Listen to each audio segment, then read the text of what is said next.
오늘 하나님 주신 말씀 우리 보도록 하겠습니다. 열왕기하 5장 1절에서 14절인데 8절부터 읽도록 하겠습니다. 8절부터 14절 한 절씩 교독하고 마지막 절은 함께 읽도록 하겠습니다. 하나님의 사람 엘리사가 이스라엘 왕이 자기의 옷을 찢었다함을 듣고 왕에게 보내 이르되 왕이 어찌하여 옷을 찢었나이까? 그 사람을 내게로 오게 하소서. 그가 이스라엘 중에 선지자가 있는 줄을 알리이다 하니라.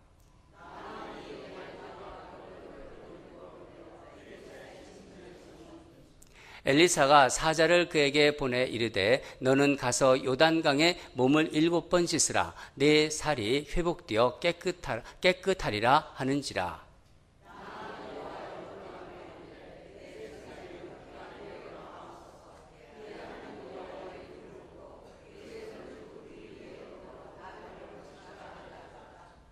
다메섹강 아바나와 바르발은 이스라엘 모든 강물보다 낫지 아니하냐? 내가 거기서 몸을 씻으면 깨끗하게 되지 아니하랴 하고 몸을 돌려 분노하여 떠나니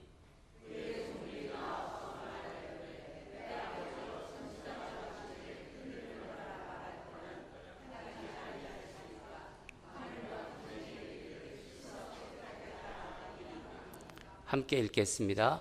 나아만이 이에 내려가서 하나님의 사람의 말대로 요단강에 7번 몸을 잠그니 그의 살이 어린아이의 살같이 회복되어 깨끗하게 되었더라.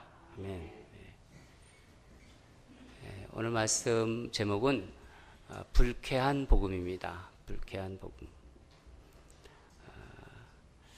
오늘 본문 내용은 여러분이 잘 아는 나병에 걸린 아람 나라 나만 장군이 고침받는 이야기입니다. 나만 장군이 어느 날 이스라엘에서 이제 포로로 잡혀와 아내를 이제 시중 들고 있던 어린 여종을 통해서 사마리아에 있는 선지자, 이스라엘의 선지자가 나병을 고칠 수 있다는 이야기를 그 말을 듣게 됩니다. 그 말을 들으니까 그것을 자기가 모시고 있는 아람 왕에게 이제 그것을 알려주죠. 그래서 아람 왕은 친히 그 이스라엘 왕에게 편지를 써주고 나아만은 재물을 가지고 이스라엘로 떠납니다. 그런데 편지를 받은 이스라엘 왕이 내가 어떻게 나병을 고칠 수 있겠는가? 그렇게 반응합니다. 내가 사람을 죽이고 살리는 하나님이냐? 이렇게 말하며 아람이 전쟁을 일으키려고 구실을 만든다고 그렇게 판단하면서 분노와 슬픔으로 자기 옷을 찢습니다. 우리가 이럴 때 잘하는 말이 있습니다. 지금 이스라엘 왕이 뭔가 착각하고 있는 거예요. 우리가 잘 쓰는 말인데 어떤 말을 쓰죠? 보통 이럴 때 조금 놀란 거예요. 우리 이런 말 쓰지 않습니까? 자라보고 놀란 가슴, 소뚜껑 보고 놀란 나. 그런 말 잘 안 쓰세요? 지금 이스라엘 왕이 아람이 혹시 이것을 가지고 빌미를 삼아서 이스라엘을 쳐들어오지 않을까 하는 그런 두려움에서 이런 짓을 하고 있는 거예요. 아람 왕은 그런 생각이 전혀 없습니다. 이스라엘 왕에게 아람과의 그 전쟁이, 그러니까 전쟁을 전에 했었죠. 그 악몽이 되살아나는 거예요. 혹시 이 빌미를 해가지고 우리를 또 쳐들어오는 것이 아닌가. 이 말을 들은 선지자 엘리사는 나아만을 이제 자기에게 보내라고 하고 그러면서 여러 가지 우여곡절 끝에 결국 엘리사 선지자의 말대로 나아만은 요단강에 7번 몸을 잠그고 정말 아이의 살같이 깨끗하게 되었다는 것이 오늘 본문의 내용입니다. 그런데 나아만 장군이 나병을 고치는데 결정적인 역할을 한 엘리사 선지자에 대해서 이 나아만이 매우 불쾌하게 생각했다는 것이 본문의 여러 번 분명하게 나타나고 있습니다. 다 같이 11절과 12절을 읽도록 하겠습니다. 11절과 12절입니다. 시작. 나아만이 노하여 물러가며 이르되 내 생각에는 그가 내게로 와서 서서 그의 하나님 여호와의 이름을 부르고 그의 손을 그 부위에 흔들어 나병을 고칠까 하였도다. 다메섹 강 아바나와 바르바는 이스라엘 모든 강물보다 낫지 아니하냐. 내가 거기서 몸을 씻으면 깨끗하게 되지 아니하랴 하고 몸을 돌려 분노하여 떠나니. 나아만의 이 말은 10절, 그러니까 요단강에서 몸을 7번 씻으라. 내 살이 깨끗하게, 내 살이 회복되어 깨끗해지리라 라는 엘리야의 말에 대한 반응입니다.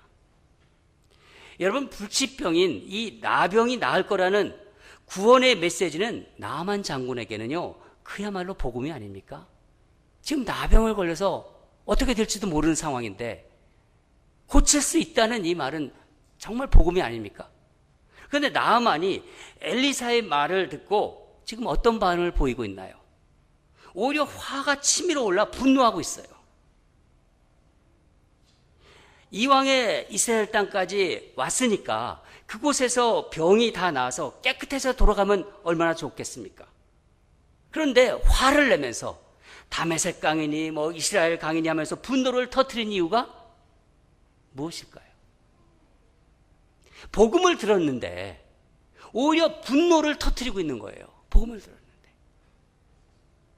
저는 그 이유를 본문에서 찾고 묵상하는 가운데 복음이 우리를 불쾌하게 할 수 있다는 생각을 했습니다. 아니, 복음의 본질에는 인간을 불쾌하게 만드는 요소가 있음을 발견했습니다.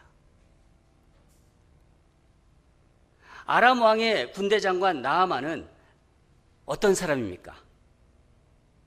우리 함께 1절을 한번 읽도록 하겠습니다. 1절, 우리 1절을 한번 보도록 하겠습니다. 시작.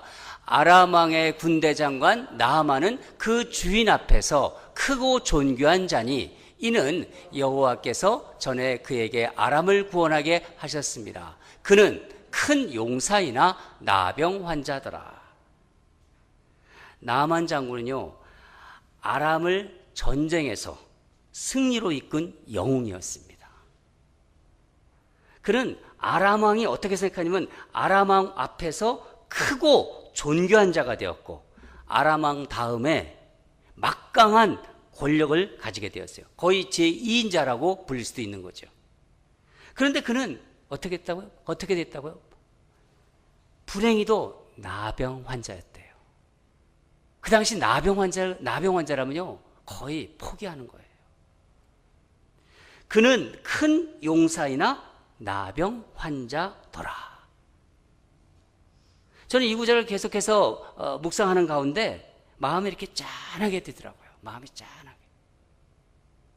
그는 큰 용사이나 나병 환자더라. 다 같이 한번 이 구절을 한번 읽어볼까요? 그는 큰 용사이나 나병 환자더라. 시작. 나병 환자였더라. 나아만 장군의 좀 비애가 조금이라도 느껴지세요? 큰 용사인데 나병 환자래요. 여러분, 이 비애가 어떻게 나아만에게만 있습니까? 따지고 보면은요, 우리 인생에는 다 이 밝음과 어두움, 어쩔 수 없는 인간의 한계, 이런 것이 있는 것 같습니다. 나아만 장군이 용사이나 나병 환자였던 것처럼 우리 역시 예를 들어서 비즈니스를 볼까요? 비즈니스를 열심히 해서 성공을 했어요. 성공한 사업가가 있을 수 있죠. 그러나 성공했지만 외로운 사업가. 그럴 수도 있죠. 사람이 똑똑해요. 똑똑하지만 무언가 중독이 되어 있는 사람. 그럴 수도 있지 않습니까? 열심히 살아요. 열심히 살았으나 그 마음에 늘 공허가 가득한 사람. 그러니까 보세요. 나의 어떤 우월성 안에 도사리고 있는, 내가 해결하지 못한 것들이 여전히 있다는 거예요. 우리 인생을 한번 보세요. 그게 우리 인생 아닙니까? 여러분, 복음이 나를 불쾌하게 하는 것이 어떤 거인가, 어떤 것이 있나 한번 생각해 보세요. 그래서 오늘 그 말씀을 한번 나눠보려고 합니다. 첫째는 복음이 이중적인, 그러니까 인간 실존, 어두움이 있다면 밝은 면이 있잖아요. 그렇지 않습니까? 그게 이중적인 어떤 인간 실존이라고 볼 수 있죠. 고통스럽고 수치스럽고 부끄러운 부분, 그런 부분을 복음은 그대로 내버려 두지 않습니다. 복음은요, 그것을 그냥 눈 감고 넘어가지 않아요. 사실 조금만 더 깊게 생각해 보면요, 그래서 복음인 거예요. 그래서 복음인 거예요. 인간의 힘으로는 해결할 수 없는, 그래서 우리를 절망하게 만드는 문제들, 그러나 진정한 생명을 가진 인간의 어떤 인간으로 존재하기 위해서, 그냥 살아있다고 살아있는 게 아니잖아요. 진정한 생명을 가진 그런 존재가 되기 위해서, 그렇게 살아가기 위해 반드시 해결해야 하는 근본적인 문제에 대한 답이 바로 복음이니까. 그 답이 복음이거든요. 그러나 그것을 드러내며 그것을 향해 돌진해오는 마음에 상처가 있고 어두움이 있고 정말 얘기하고 싶지 않고, 그런데 복음이 나한테 돌진해와요. 그 돌진해오는 복음은요, 나는 피하고 싶은데 나를 불쾌하게 만든 거예요. 나는 밝히고 싶지 않은데 그 복음이 나에게 계속 달려와요. 그러면은 나는 불쾌해지고 피하고 싶고. 복음을 맞이하려면 내 성질이 죽어야 돼요. 내 성질이 살아있으면서 복음을 맞이할 수는 없어요. 내 자아가 살아있는 채로는 맞이할 수 없는 것이 복음인 것입니다. 그래서 복음은 자꾸 나를 불쾌하게 만드는 거예요. 복음이 우리를 불쾌하게 만드는 것은 이것뿐이 아닙니다. 두 번째는, 복음은 내가 나를 드러내고 또 때로는 그것에 기대는 게 있지 않습니까? 내가 소중하게 붙잡고 있는 나의 우월감, 내가 이것만은 붙잡고 살아가야겠다, 그거 사람들마다 있습니다. 그런 것이 있어요. 그 우월감을 한순간에 무너뜨립니다. 그것을 붙잡고 살았는데, 내가 지금까지 그것을 붙잡고 살았는데 복음을 접하게 되면은 이게 아무 쓸모가 없구나, 그것을 알게 돼요. 그래서 지금까지 그것 때문에 내가 지금까지 살았고 나를 버텨왔는데 나를 휘청거리게 만듭니다. 복음이 나를 휘청거리게 만든다는 거예요. 만약 복음이 우리를 우월감을 갖게 하는 어떤, 예를 들어서 큰 용사라고 했지 않습니까? 나아만이 그 용사의 멋진 것들, 대단한 것들, 위험 있는 것들, 성공한 사업가가 가지고 있는 어떤 대단한 것, 화려한 것, 똑똑한 사람의 어떤 긍정적인 것, 열심히 세상을 산 사람의 열심이라든가 열정, 뭐 이런 것들에 복음이 작용한다면은 아마 우리는 복음 때문에 어떨 것 같아요? 유쾌하죠. 기분이 좋죠. 그러나 복음은 그렇지 않습니다.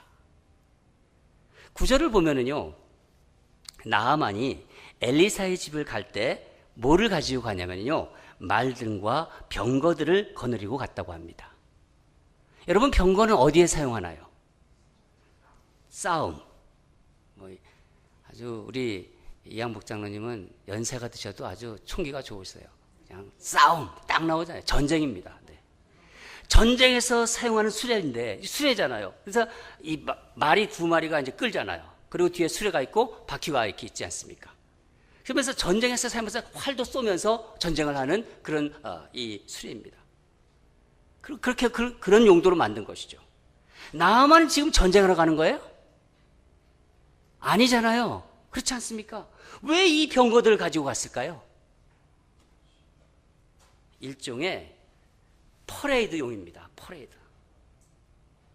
병거는, 그리고 당시에 이제 전쟁이 있잖아요. 전쟁에서 이긴 장군들이 이렇게 귀환할 때 환호하는 백성들, 그 백성들에게 승리의 깃발을 이렇게 흔들면서 타는 병거이기도 합니다.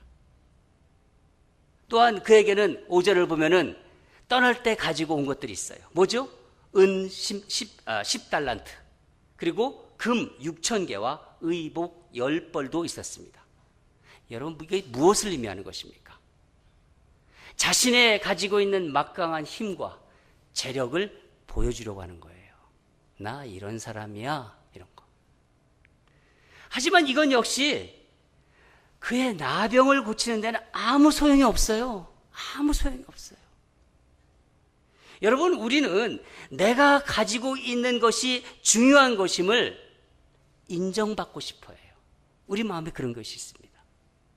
그것이 돈이든 명예든 권력이든 건강이든 학력이든 열심이나 열정까지도 그런 것들이 내 인생에 있어서 정말 중요한 것이라고 생각했는데 그것을 인정해줘요. 다른 사람들이 그걸 인정해줄 때 여러분 어떻겠습니까? 내가 그것을 붙잡고 있었는데 사람들도 알아봐줘요. 인정해줘요. 어떻겠습니까? 기분 좋죠. 유쾌하죠. 살만 나죠. 그러나 복음은요, 그런 것에 가치를 두지 않습니다. 큰 가치를 안 둔다는 거예요. 중요하게 생각하지 않습니다. 때로는요, 그것이 아무 소용이 없다고까지 여겨요, 복음은. 바울이 뭐라고 그랬죠? 배설물로 여긴다고 그랬잖아요. 그러니까 우리가 불쾌한 것은요, 어쩌면 당연한 거예요. 세 번째는 복음은 우리의 생각과 달라서 우리를 불편하게 만듭니다. 내 생각과 다른 거예요. 아까 우리가 읽은 11절에서 나아만은 엘리사가 어떻게 자신의 병을 고쳐줄 줄 알았나, 어떻게 말하죠? 11절을 보면은요, 내 생각에는 이렇게 나와요. 내 생각에는 그가 내게로 와서 서서 하나님 여호와의 이름을 부르면서 그의 손을 이렇게 흔들면서 그 부위에 흔들면서 나병의 부위에 흔들면서 하나님이시여 고쳐주시옵소서 뭐 이렇게 생각한 거예요. 그러나 내 생각에는 나만의 생각이었습니다. 그런데 엘리사의 처방은 어떻습니까? 그런 기대와는 완전히 다르잖아요. 엘리사는 나만이 왔다는 소식 듣고도 나와보지도 않아요.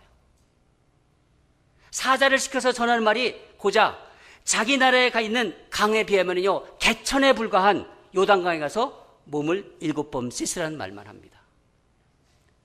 그거는요, 나만이 평생 들어보지 못한 아주 그런 처방이었습니다. 상상할 수 없는 말이지요.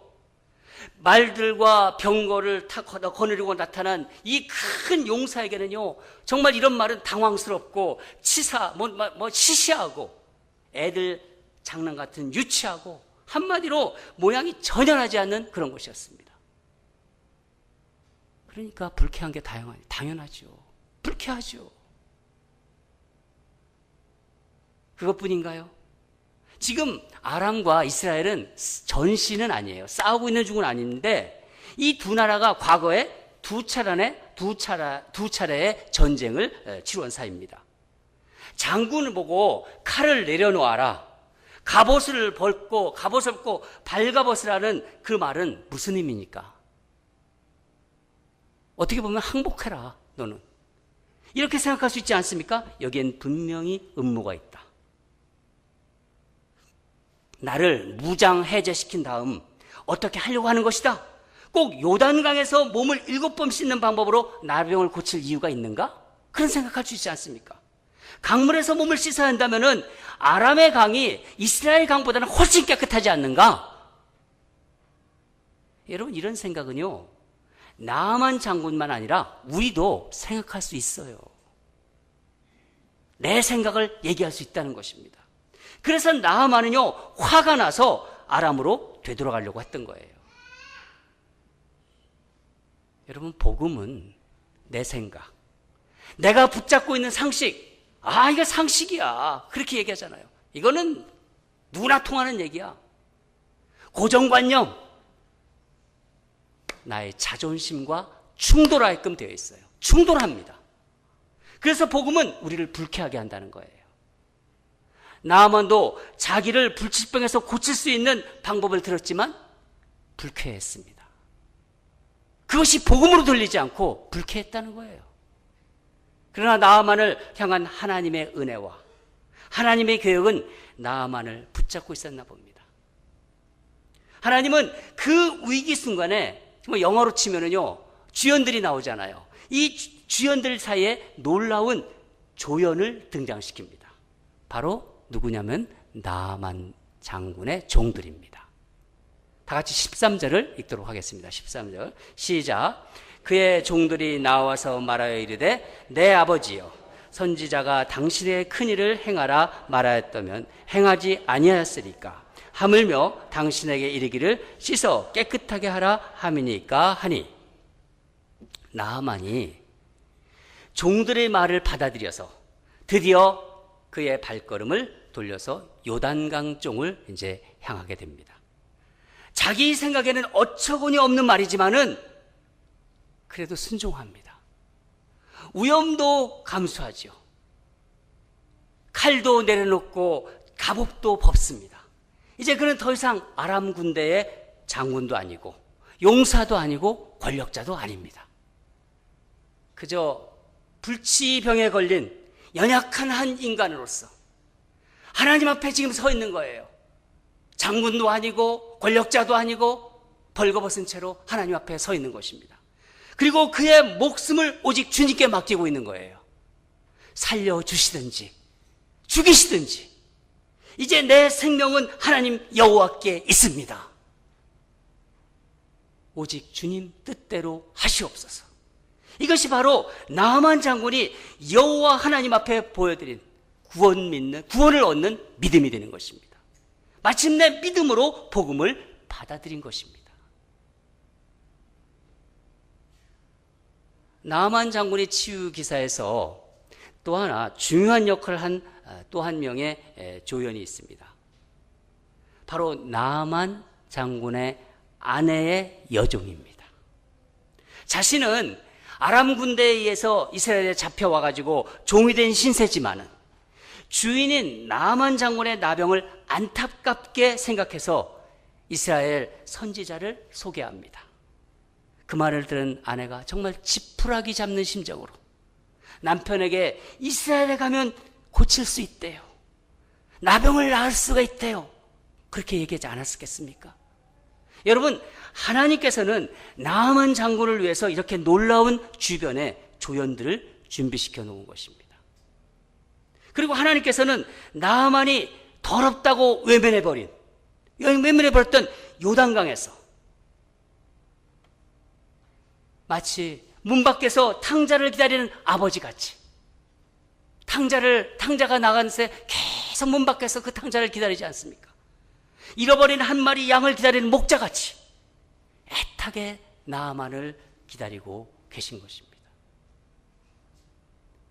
나아만이 이제 병든 몸을 씻기 위해서 옷을 벗겠죠. 옷을 벗고 요단강 몸에 그 몸을 담그는 그 순간 탕자의 아버지가 더러운 옷을 입고 냄새나서 옷을 입고 초라한 모습으로 집을 찾는 탕자를 안고 정말 입을 맞추듯이 이 자식아 하면서 그 더러운 자기 아들의 입을 맞추듯이 하나님께서는 나아만을 품으신 거예요. 나아만을 안으신 것입니다. 여러분, 이게 바로 복음입니다. 어두움과 수치스러움, 창피함, 남한테 보이고 싶지 않은 거, 부끄러움, 고통이 드디어 복음에 안긴 것입니다. 그때 치유가 일어나는 거예요, 여러분. 15절에서 나아만은 여호와 하나님이 자신의 신앙을, 여호와 하나님에 대한 자신의 신앙을 고백하고 있는 거예요. 육체의 병을 고치러 왔지만 나아만은 몸뿐만 아니라 영혼의 구원을 받습니다. 다시 태어난 것입니다. 나아만은 다시 태어난 것입니다. 몸도 어린아이 살처럼 얼마나 보드랍게 태어났겠어요. 영혼도 새서 태어난 것입니다. 이것이 불쾌하고 위험한, 그리고 받아들이기 힘든 복음의 놀라운 능력입니다. 여러분 믿으시죠? 사랑하는 여러분, 그런데 이 복음의 능력이 우리가 그리스도인으로 거듭나는 것으로 거기서 끝나지 않잖아요. 우리가 매일 예배를 드리고 주일이면 이렇게 나와서 예배를 드리고 말씀을 공부하고 무엇 때문에 그럽니까? 예수 그리스도 예수님처럼 닮은 삶을 살아가려고 하고 믿음의 경주를 해나갈 때도 계속된다는 것입니다. 때때로 이런 불쾌감이 예수를 믿고 있는데도 우리 믿음이 그리스도의 장성한 분량까지 가야 되는데 그 장성한 분량까지 자라지 못하도록 막는 역할을 한다는 거예요. 그 불쾌함들이. 그것을 넘기 위해서는 내가 가지고 있는 우월감을 끊임없이 버려야 합니다. 하나님 만날 때까지, 우리 주님 만날 때까지 계속 버려야 되는 거예요. 나의 생각을 포기해야 됩니다. 내 생각을 고집하지 말아야 합니다. 이거 아니구나. 주님이 기뻐하시지 않구나. 그러면 과감하게 버리십시오. 포기하십시오. 나의 우월감으로 나의 약함과 죄성을 맞바꾸려 하지 마세요. 그것과 상쇄시키려 하지 마세요. 내가 가지고 있는 우월감을 가지고 죄성과 바꾸려 하지 말라는 거예요. 그래도 나는 용사니까, 나는 잘 나가는 사람이니까, 나는 돈이 많으니까, 나는 명예가 있으니까, 나는 공이 있으니까, 나는 열심히 있으니까 그것으로 안 된다는 거예요. 나의 한계와 부딪히면서 그럴 때마다 나만 장군이 옷을 벗듯이 다시 무장하고 주님의 품에 안겨야 한다는 거예요. 그게 우리가 주님 나라 가는 길입니다. 그것이 복음으로 구원받고 복음으로 사는 그리스도인의 삶입니다. 목회를 하면서 제가 깨달은 것은 때때로 목사들도 그렇고 신앙을 많이 연륜이 있는 그런 분들도 보면은요, 때때로 우리가 정말 넘어지는 이유가 내가 약해서가 아니라 강하기 때문이라는 거예요. 강하기 때문. 내가 부족해서가 아니라 넘치기 때문이라는 것입니다. 여러분, 우리가 불쾌함을 느낄 때 우리가 무슨 행동을 자주 하죠? 불쾌하다. 불쾌함을 느낄 때. 일반적으로 다른 사람들을 자꾸 비난하는 경향이 있습니다. 내가 불쾌하면은요. 그러나 여러분, 누군가를 비난하기 전에 꼭 생각하십시오. 내가 지금 왜 불쾌한가? 내가 왜 자꾸 기분 나빠하는가? 왜 불쾌한가? 우월감 때문이 아닌가? 내가 더 낫다는 생각을 하는 게 아닌가? 내가 뭔가를 가지고 있다는 생각을 하는 게 아닌가?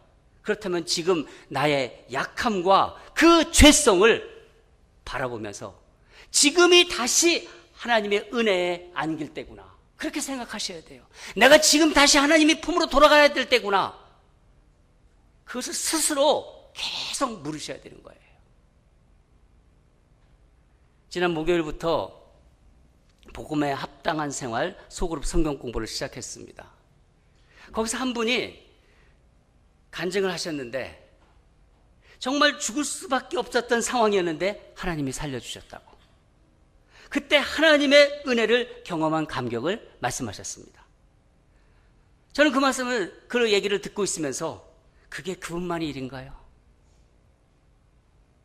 우리 모두 그렇게 새 생명을 얻은 사람 아닙니까? 그렇지 않아요? 여러분이나 저나. 사랑하는 여러분, 이 불쾌한 복음을 기꺼이 받아들이며 사는 인생이 진정 복받은 인생입니다.